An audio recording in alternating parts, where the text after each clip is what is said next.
alguns problemas que eu elenquei aqui, alguns eu já falei, né? Por exemplo, as omissões.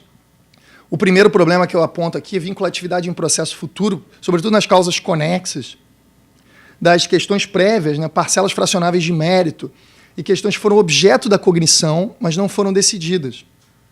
Quer dizer, são questões que foram argumentadas, discutidas, debatidas exaustivamente, mas que não foram efetivamente julgadas e que, portanto, não adquiririam estabilidade alguma. O problema da tríplice identidade em processos não idênticos, mas similares. Senhores, o problema maior não está em processo idêntico. O problema da coisa julgada está no processo parecido. O processo idêntico está lá no livro que os senhores leram na graduação. Na prática, o problema não é esse, de tríplice identidade. Eu vou mostrar mais adiante. Estabilidade da jurisprudência, superação de precedentes são novas formas de estabilidade que são completamente inadequadas. Vamos lá, os exemplos tradicionais de coisa julgada. Eu vou passar bem rapidamente. O primeiro exemplo expõe a função negativa da coisa julgada quando a mesma questão é pedida e, portanto, decidida como questão principal nos dois processos. Investigação de paternidade nos dois, entre Caio e Tício, mesmo debate, pedido constitutivo, um julgo improcedente, vem o segundo processo e se invoca a exceção de coisa julgada. Moleza, né? Tríplice identidade, mesmas partes, causa de pedido e pedido.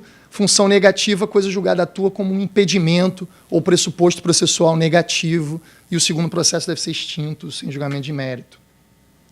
O segundo exemplo trata de algo que é pouco trabalhado no Brasil, que é a chamada função positiva da coisa julgada.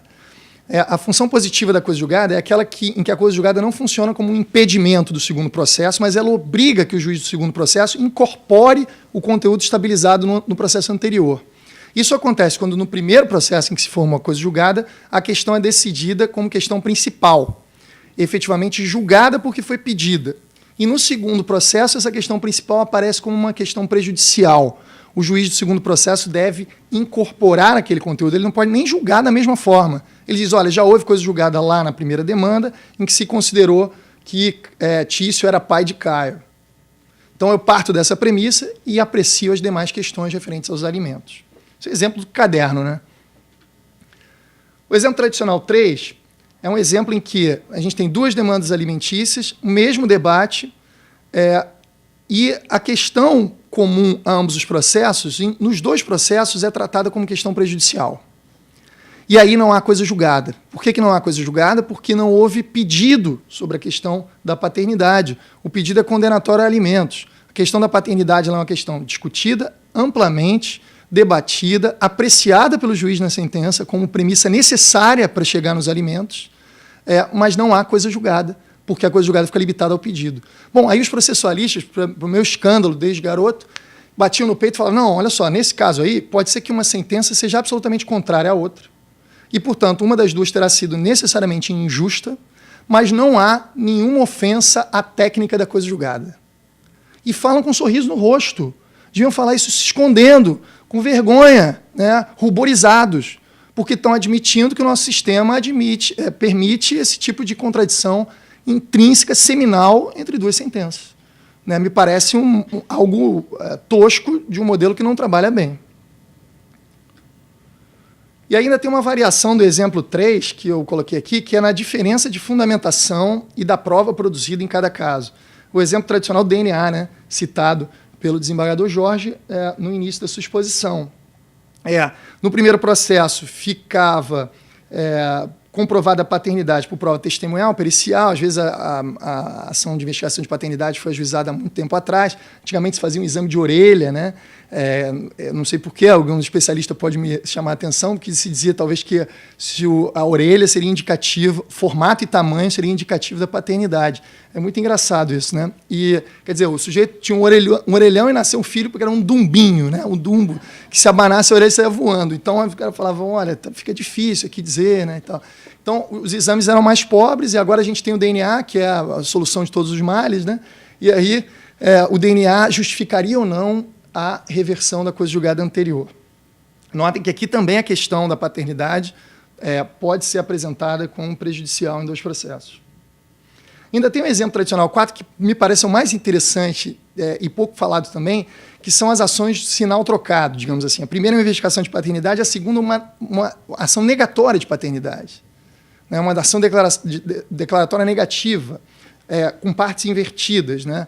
Então, notem que o pedido da segunda demanda não é igual ao pedido da primeira. A primeira tem um pedido constitutivo e a segunda tem um pedido declaratório negativo. Então, se a gente olhar a tríplice identidade só, esse caso aqui, apesar de reproduzir a mesma discussão, escapou da regra tradicional de tríplice identidade. Então, o que é a tendência contemporânea de limites objetivos da coisa julgada ou das estabilidades processuais em geral? Primeiro, a gente vê claramente uma tendência de extensão da estabilidade para além do dispositivo da sentença, seja para abranger outros conteúdos da própria sentença, seja para abranger outros atos processuais. No direito comparado, a gente vê duas opções muito claras. Estabilidade dos pontos debatidos exaustivamente, ou seja, considerar o debate como um todo, entre as partes, com participação do juiz, com intervenção de terceiros, etc. Verificar o que foi o conteúdo desse debate e torná-lo estável, qualquer que seja o nome que vocês vão chamar essa estabilidade, coisa julgada, preclusão, o que é que seja, ou extensão da coisa julgada a algumas parcelas da motivação da sentença. Na doutrina, eu destaco essas três teses, aí, que são teses muito importantes, do Rudolf Bruns, que incluía os contradireitos do réu na estabilidade final. Ele dizia assim, quando o réu, mesmo em contestação, ou seja, sem formular pedido próprio, exerce contradireitos, compensação, exceções materiais, exceções no contrato não cumprido, etc., essas questões, se debatidas, seriam incluídas na estabilidade final da coisa julgada. A tese do Albrecht Zeuner, que ainda é vivo, desses três é a única que ainda é vivo, já tem quase 90 anos, que é a proximidade material das relações entre dois processos, justificando a coisa julgada material, que seria importante em relações sinalagmáticas, por exemplo, né, em que uma prestação está intimamente ligada ao cumprimento da outra prestação, e que, num primeiro processo, só uma das partes daquele sinalagma é decidido. Então, se não houvesse transposição do debate sobre a validez do contrato para o segundo processo que discute a obrigação sinalagmática, o processo estaria destruindo o sinalagma pretendido pelo direito material. Finalmente, a tese do Peter Böhm, um processualista vienense que faleceu em 2012, que eu não vou ter tempo de trabalhar aqui. Agora, o mais curioso, por isso que eu gosto de falar isso no tribunal, na escola de magistratura, é que a rebelião, digamos assim, nesse tema, não veio da doutrina. A doutrina se manteve aferroada ao aprisionamento do passado na doutrina da coisa julgada. A rebelião veio pela jurisprudência. Os juízes começaram a perceber que a formulação tradicional de coisa julgada não era suficiente e passaram a estender a estabilidade processual para outros conteúdos do debate ou da sentença. Nos ordenamentos do common law, isso ficou muito mais claro, né? Eles trabalham a preclusão da causa e a preclusão das questões, a issue preclusion, dentro de um mesmo gênero, trabalhando, portanto, as estabilidades como um gênero comum, e não como conceitos apartados, que é a tradição latina. Na Áustria, existem os casos de especial prejudicialidade, em que se estende uma outra estabilidade processual, diferente da coisa julgada, para conteúdos das questões prejudiciais. Na Escandinávia, na Suíça, no Japão, tem uma tese muito interessante defendida pelo Shindo, em 1970, que já está disseminada na doutrina e na jurisprudência japonesa há 4 décadas, de estabilidade de questões debatidas, mas lá eles não utilizam o direito processual para isso, eles utilizam instrumentos de direito privado, boa-fé, venire contra factum proprium, etc. Na Espanha, tanto o Tribunal Supremo quanto o Tribunal Constitucional já decidiram que deve haver transposição com estabilidade de uma questão fática ou jurídica debatida num processo, ainda que não tenha sido decidida, ainda que não tenha sido pedida e, portanto, julgada, para um outro processo sobre uma questão comum. Pensem nas causas repetitivas, né? Uma empresa discute em 10 mil processos a validade de um contrato, se uma cláusula de um contrato de adesão é abusiva ou não é.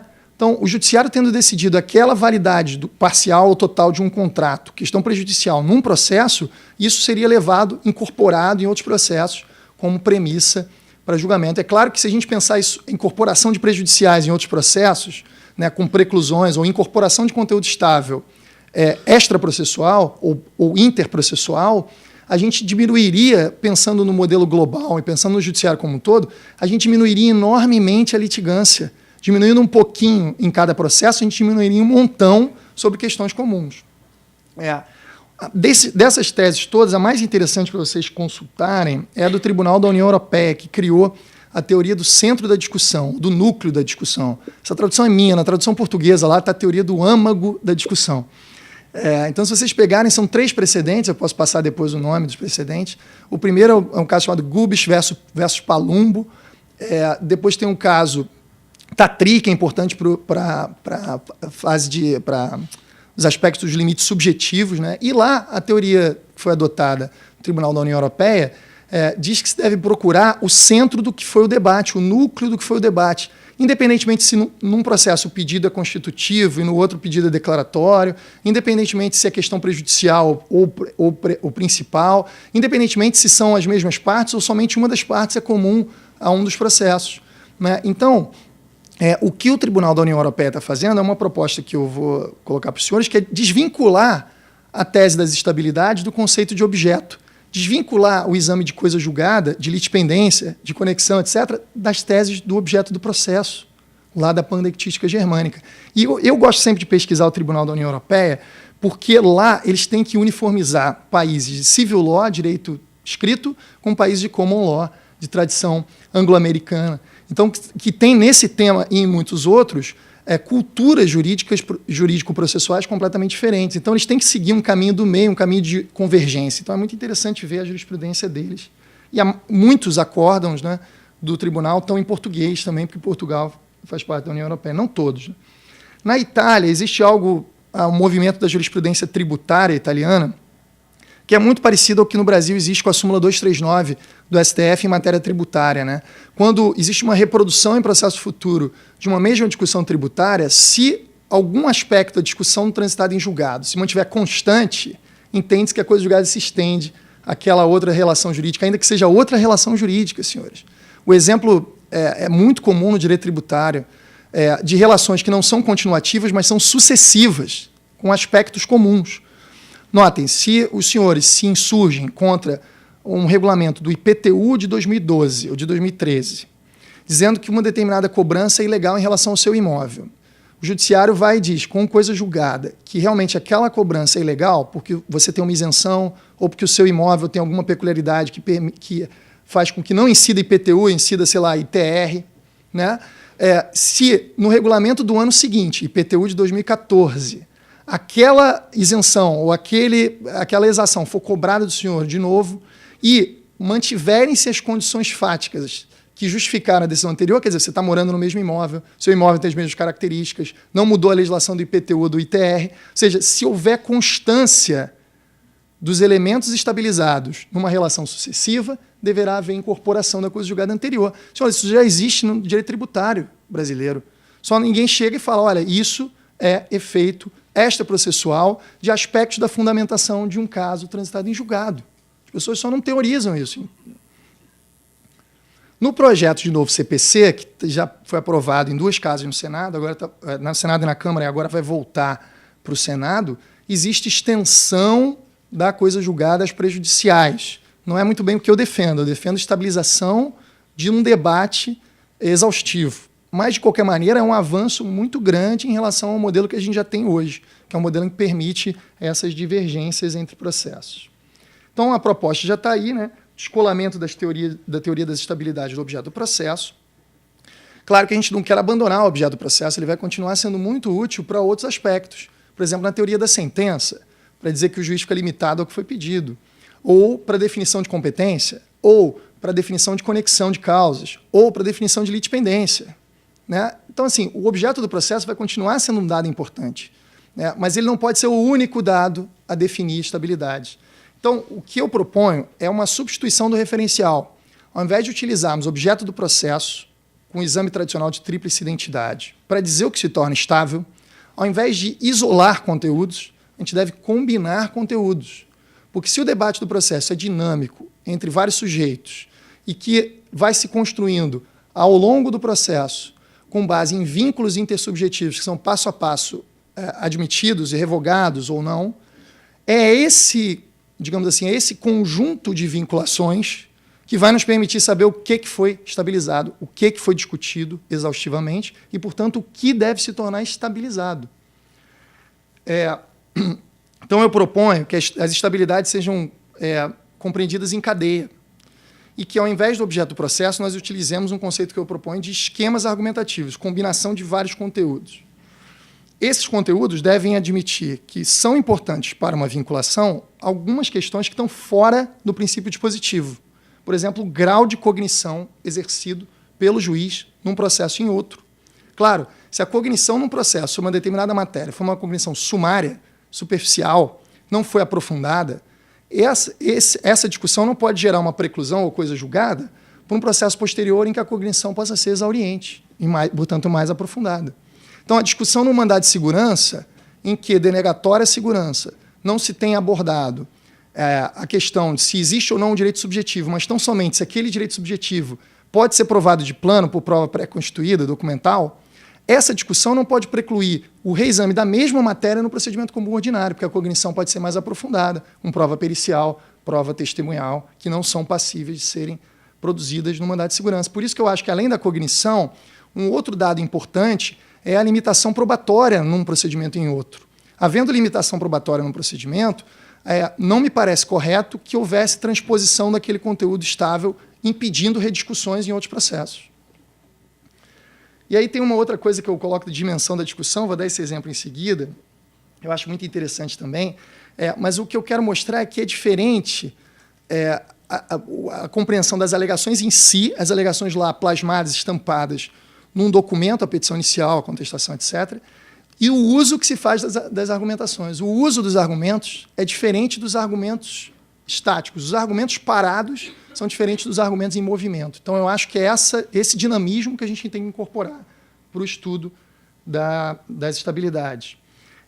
A dimensão da discussão é um negócio interessante, porque nem sempre as partes envergam seus argumentos com a mesma ênfase em todo o processo. Às vezes, a empresa está discutindo uma questão da validade de um contrato num processinho que custa R$1.000 o valor da causa, num juizado especial, ela não vai dar importância para aquilo, ela tem milhares de outros processos, ela, às vezes, não manda nem advogado ou contrata um escritório mais baratinho, que é só o sujeito, né, um burro de carga para pegar lá, botar a mesma contestação que já foi produzida. Né? Todos nós sabemos que os litigantes habituais planejam a sua litigância global levando em consideração esses aspectos. Se aquele mesmo argumento, aquela mesma validade do contrato, fosse envergada contra a empresa numa ação civil pública bilionária, com intervenção do regulador, com amicus curiae, de repente, ela teria uma preocupação muito maior naquele argumento. Vou dar outro exemplo de ênfase na argumentação, que me parece ser importante no termo de estabilidade, que é corriqueira do nosso dia a dia. A ação de responsabilidade civil contra o Estado. A questão da culpa do servidor não é importante, porque a responsabilidade é objetiva. Pode ser até que a culpa seja parte daquele debate na ação da vítima contra o Estado. Mas digamos que a culpa tenha sido parte daquele debate.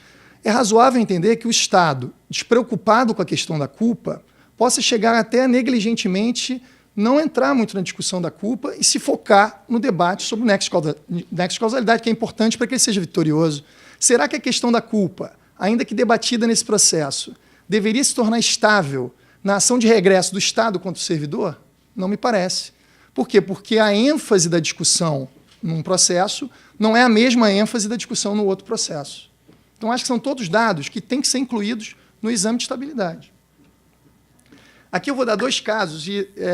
A minha esposa é juíza federal, então ela é muito mandona, né? E eu obedeço porque tenho juízo.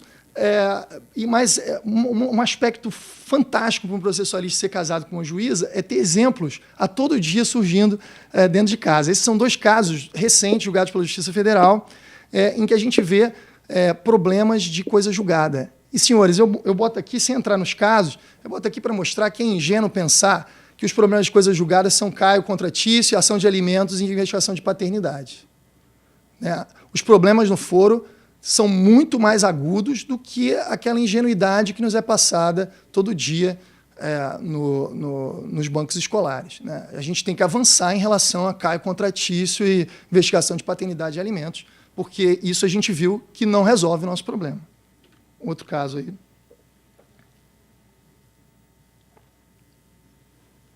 Esse caso ainda era uma discussão que tinha entre a estabilidade da Justiça Estadual influenciando um processo na Justiça Federal. Tudo bem, os vetores aplicativos que eu sugiro para esse modelo são contraditório efetivo, quer dizer, quando houver exaustivo contraditório sobre uma determinada questão, uma vez, não seria razoável discutir novamente aquela questão em outro processo. Claro, entre as mesmas partes, né? Eu estou partindo aqui da ideia de que são as mesmas partes. E aí inserindo essas questões de cognição, restrições probatórias e ênfase dos litigantes. Posso lhe dizer que eu fiz uma sugestão à comissão do novo Código de Processo Civil e foi incluído no regramento do Código de Processo Civil uma exceção lá, dizendo que para que haja vinculatividade das questões prejudiciais, deve ser verificado se existe diferença de cognição e limitação probatória, que eu acho que é uma garantia processual importante. Isso está lá no parágrafo 4º do artigo 475 do projeto. Agora, aqui mudou um pouco, mas se vocês forem procurar lá prejudiciais e tal, vocês vão achar essa limitação que parece estar indo na linha de toda a jurisprudência internacional sobre essa questão. O segundo dado é a boa-fé. Quer dizer, só deve ser impedido de rediscutir ou de discutir uma questão se houve possibilidade de alegação daquela questão no processo anterior e previsibilidade em relação à estabilidade, que aqui a gente evita vinculações surpresas, né? E eu acho que com contraditório participativo, a gente reduz em muito a preocupação de que a pessoa poderia ser surpreendida. O juiz podia despachar assim, diga a parte sobre essa questão que foi suscitada pelo seu adversário, sabendo que, ao final, um debate exaustivo sobre ela, ou que a sua omissão em debater sobre essa questão pode gerar uma estabilidade em seu desfavor. Está ali, regras do jogo, oportunidade, contraditório, um debate, uma oportunidade para debater exaustivamente, coisa julgada, ou se vocês quiserem utilizar a minha nomenclatura, uma estabilidade forte, extraprocessual, impedindo, mesmo em outros processos, que essa questão seja discutida. O que não pode é que ficarmos todos nós brincando de debate, né? Quer dizer, a empresa fica 200 vezes discutindo a mesma questão. Ou ela rola... Isso serve também para questões incidentais, embargador. Por exemplo, a empresa rolou um empregado como testemunha num processo da empresa contra Caio. E houve impugnação contradita de testemunha porque aquele empregado era funcionário da empresa atualmente e que haveria o temor reverencial próprio das relações de emprego e, portanto, ele estaria impedido de prestar depoimento. O juiz decide o fato, vê que realmente aquele empregado não deve ser admitido como testemunha ou houve como informante. Depois, num outro processo, a empresa rola a mesma pessoa e a gente vai ter que discutir tudo de novo. Quer dizer, as discussões reproduzidas elas têm que ser reduzidas com incorporação no tráfego jurídico de conteúdos estáveis. Agora eu vou para a segunda parte da minha exposição, que diz respeito aos limites temporais. Se no que se refere aos limites objetivos, a gente procura saber o que é atingido pela coisa julgada, nos limites temporais a gente quer saber desde quando e até quando subsiste a estabilidade. A tradição, desde o Zavini, desde o Oscar von Bülow, era dizer que a coisa julgada era eterna, valia para todo sempre, para todo futuro. E a superação de coisa julgada só poderia acontecer em casos excepcionais, por meios típicos previstos em lei, como ação rescisória, ação anulatória, ou meios atípicos, que o nosso sistema também admite, como a querela nulitatis, etc. Essa compreensão é baseada num paradigma de que, para conseguirmos segurança jurídica, temos que impedir a mudança dos atos jurídicos pretéritos. É o paradigma que, na coisa julgada, se refere como imutabilidade, indiscutibilidade ou inalterabilidade, que é um paradigma muito tradicional de busca de conseguir segurança jurídica. Notem que no direito administrativo, há muito tempo, nós temos formatos de proteção de segurança jurídica muito mais fluidos e flexíveis do que esses. Por exemplo, proteção da confiança, proteção de expectativas, né, boa-fé. Né? Nós temos muitos parâmetros hoje de flexibilização de conteúdos estáveis que não são baseados na impossibilidade eterna de mudança de um conteúdo, de um ato praticado no passado.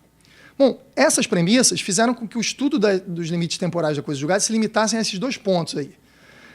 A verificação do momento temporal a partir do qual a imutabilidade se verifica, se é o trânsito em julgado, se é a conclusão dos autos para a sentença, a partir de que momento a coisa julgada se forma, e, de outro lado, verificar quando a gente pode quebrar a coisa julgada, que aqui na nossa tradição se limita ao exame das chamadas relações jurídicas continuativas, aquelas que se protraem no tempo e que são baseadas nas chamadas sentenças determinativas. né, uma nomenclatura antiga do Wilhelm Kisch, do Eduard Bötticher, que foi importada para o Brasil pelo Pontes de Miranda e que hoje emplacou também na nossa doutrina de jurisprudência. Muito bem, o que ocorre com esse modelo clássico é que existe uma promessa de estabilização. Todos nós, quando temos coisa julgada, vamos felizes para casa, botamos a cabeça no travesseiro e ficamos relaxados de que aquilo nunca mais vai poder ser revisto. Né? Olha, então, enfim, estou absolutamente seguro porque agora aquele conteúdo se tornou imutável. Agora, aos poucos, isso gerou um certo mal-estar na coisa julgada, porque se verificou que, às vezes, o conteúdo da decisão era absolutamente monstruoso, absolutamente equivocado, às vezes, inclusive, envolvendo casos de corrupção, o que poderia levar a um desconforto de ver que a coisa julgada estava petrificando decisões absolutamente equivocadas e injustas. E depois, porque a gente não pode esquecer que o sistema jurídico ele vive num tráfego. E, no tempo, ele deve mediar as soluções entre passado, presente e futuro. Ele deve proteger o conteúdo do passado, incorporar as garantias do presente e, ao mesmo tempo, proteger expectativas futuras. E, por outro lado, quando a decisão se tornar necessariamente, digamos assim, conflituosa com novas questões de fato, de direito, etc., deve haver algum mecanismo de incorporar esses elementos novos nos atos processuais anteriores. Percebeu-se, portanto, que haveria necessidade de mexer nessa petrificação. Um movimento que a gente viu a partir do final dos anos 90, começo dos anos 2000, foi as teses de relativização da coisa julgada por uma injustiça grave. Bom, eu acho que essas teses, embora tenham sido defendidas por professores muito brilhantes, não eram baseadas em fundamentos científicos sólidos. Tá? Primeiro, porque a coisa julgada nunca foi absoluta. Havendo métodos para a superação de coisa julgada, a coisa julgada nunca foi absoluta. Então, falar em relativizar seria até uma contradição dos próprios termos. O professor José Carlos Barbosa Moreira, há muito tempo, já disse isso, num texto muito importante criticando essa tese. Depois, porque os parâmetros são muito fluidos. É uma injustiça grave. Tudo bem, então uma injusticinha a gente admite que fique lá petrificada com a coisa julgada. Mas uma injustição, aí vamos mudar. Os exemplos, eles às vezes são ingênuos e às vezes são amplos demais. Um artigo seminal nessa matéria é do ex-ministro José Augusto Delgado. Ele dá 34 exemplos de decisão que seria superável, apesar de transitada em julgado. Esses exemplos abrangiam a decisão que fere a legalidade, a decisão que fere a moralidade, a decisão que fere o interesse público, que são motivos para a quebra de coisa julgada utilizados historicamente hoje nos países mais autoritários do mundo, na Rússia soviética, stalinista, na China comunista, países onde não há garantias processuais como as nossas. Então, quer dizer, a gente utilizar esses parâmetros fluidos é permitir a quebra de coisa julgada, às vezes quando toca o telefone vermelho, e às vezes até de boa fé, mas sem nenhum tipo de fundamentação específica, adequada, o que torna a quebra de coisa julgada incontrolável. Então, notem que a gente está com o pior sistema do mundo, que acena com a petrificação, a imutabilidade, com uma estabilidade eterna, para que todos nós fiquemos muito tranquilos, e varre para debaixo do tapete um formato absolutamente arbitrário e incontrolável de relativização da coisa julgada. O Dinamarca dá alguns exemplos que, com todas as vênias, parecem absolutamente inadequados, porque são exemplos que nem em livro a gente encontraria. Né? O juiz determinou o recesso de um Estado da Federação. Um juiz qualquer diz assim, o Rio de Janeiro está fechado, mandei intervir para o Estado do Rio de Janeiro. Ou então, o juiz decreta que a mulher, é obrigada a pagar prestações de prostituta ao autor. Isso é exemplo que a gente possa botar na vida prática. Né? Ou então, a hipótese do mercador de Veneza, o juiz condena o devedor a pagar um peso da sua carne ao credor. Peraí, gente, a gente não está trabalhando com casos assim. Eu quero ver uma quebra de decisão tributária em favor de uma grande empresa em decorrência de uma diferença normativa posterior. Quero ver uma discussão de direito econômico de um conglomerado de empresas para a utilização de infraestrutura essencial ou quebra do equilíbrio econômico-financeiro do contrato. Uma rodovia pedagiada que, há 20 anos atrás, ganhou um presentão, né, do governo com uma licitação que ela, para 100 quilômetros, cobra R$ 12,20 o preço do pedágio, e hoje aqueles mesmos 100 quilômetros são licitados por R$ 1,30. Essa é uma discussão de quebra de estabilidade. e não peso da carne, prostituto, recesso de federação. Me parece que as teses de relativização de coisa julgada, embora bem intencionadas no fim, que foi perceber que a gente tem que, de alguma maneira, permitir a alterabilidade, são completamente equivocadas no meio, na forma, na técnica, nos exemplos e em tudo mais.